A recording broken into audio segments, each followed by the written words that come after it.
It's Friday, July the 11th.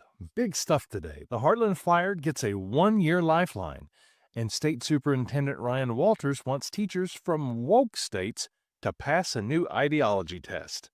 Plus, we'll take a quick spin around the state, from flash flood risks this weekend to a raccoon that knocked out the power. This is Oklahoma Memo.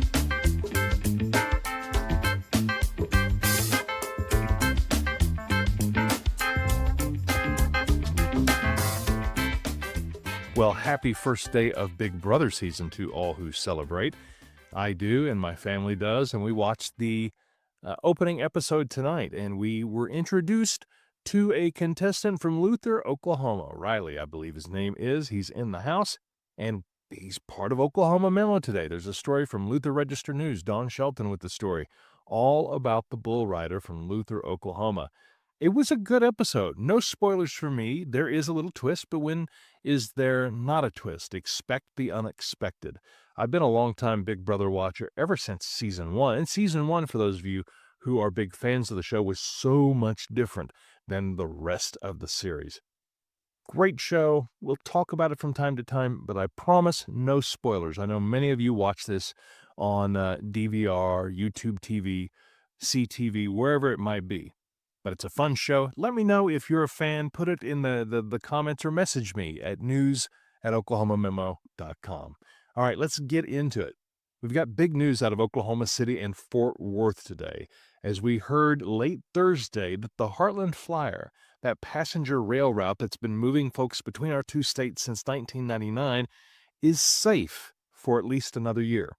Barbara Hoberock over at Oklahoma Voice reported that the Texas Regional Transportation Council just agreed to kick in $3.5 million. That's money that'll keep the flyer chugging along after the Texas legislature decided not to fund it this time around. Now, this isn't just about convenience. Tourism is Oklahoma's third largest industry, and passenger rail is a big part of making sure that folks can get here easily and spend their dollars here. Senator Bill Coleman out of Ponca City put it best. This is flexibility for Oklahomans planning trips and an open invitation for Texas to come see what they've been missing. They're also talking about maybe stretching that line up to Kansas. I think that would be pretty cool, especially if it went to Kansas City. Ending this service, though, would have derailed all those plans. So for now, good news, and we stay on track. Pun intended. Meanwhile, over at the State Department of Education, Beth Wallace with State Impact Oklahoma has a story that's got teachers talking. State Superintendent Ryan Walters says Oklahoma will start requiring educators coming in from, quote, woke states, he's pointed out California and New York by name so far, to pass an ideology test developed by PragerU. If you listened to the podcast yesterday, we talked a little wee bit about Dennis Prager. This assessment apparently covers things like the U.S. Constitution, the concept of American exceptionalism, and what Walters calls, quote, the fundamental biological differences between boys and girls, end quote. It's pretty wild considering Oklahoma has a teacher shortage and we are a month away from school starting in many places. But Walters says this is about protecting classrooms from, quote, radical leftist ideology. However, he wouldn't say exactly what other states might fall under these new rules. If you want the full details on this story, check out Beth's report at kgou.org, at kosu.org, everywhere you can find State Impact Oklahoma. And if you can, support both of those stations and KWGS up in Tulsa. They all do, all the NPR, all the public radio stations do wonderful, wonderful work. Quick break. Look, your business needs a podcast. Not for downloads or for vanity metrics, not even for subscribers who theoretically could turn into customers. No, podcasts in 2025 are all about a broader digital marketing strategy.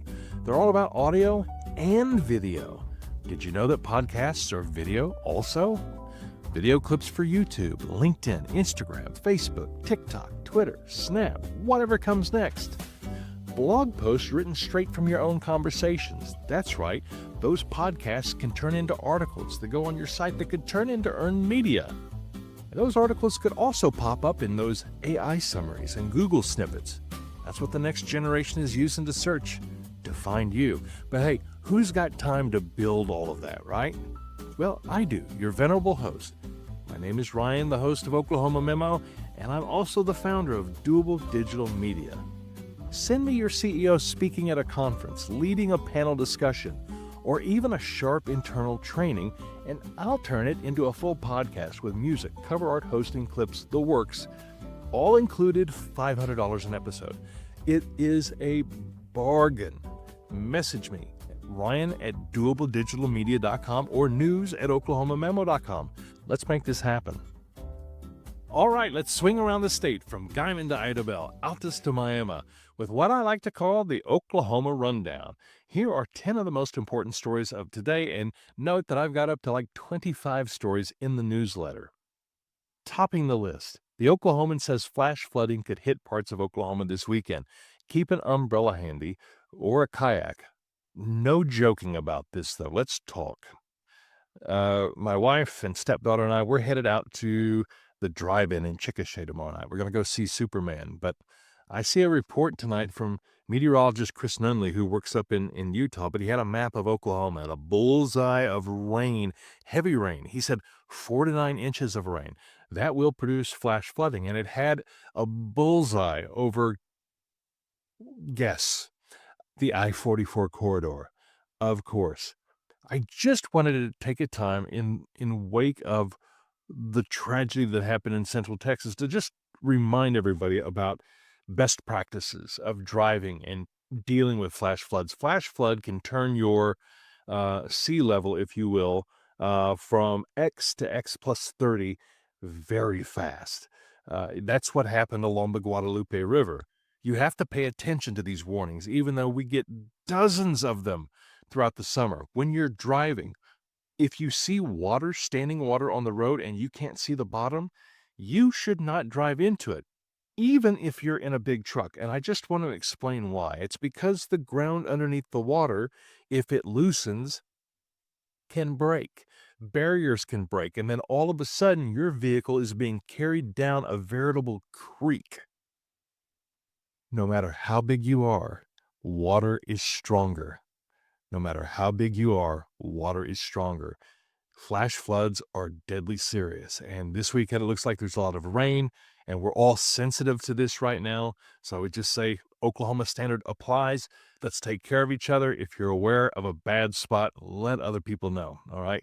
So just pay attention to the weather this weekend. Not trying to be dramatic, but it's, lives get lost. Second story on the list, 2 dead after a collision with a school bus today in Norman. That's from K4. All the stations were covering it. It happened up there near Franklin. If you know where Toby Keith lived, it's kind of up in that area.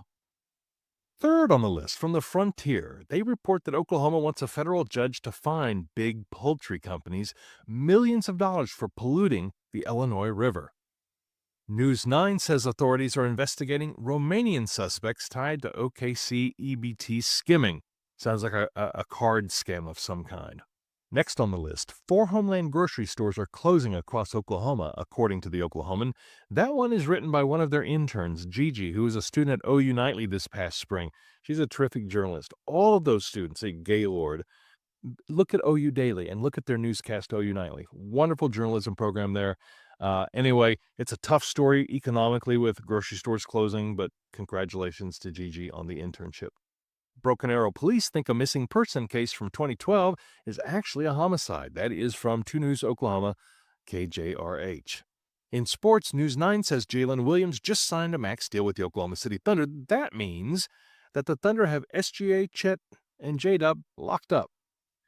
Coming in at number 8, KXII reports a man was arrested for kidnapping after a child escaped and told authorities in Stevens County.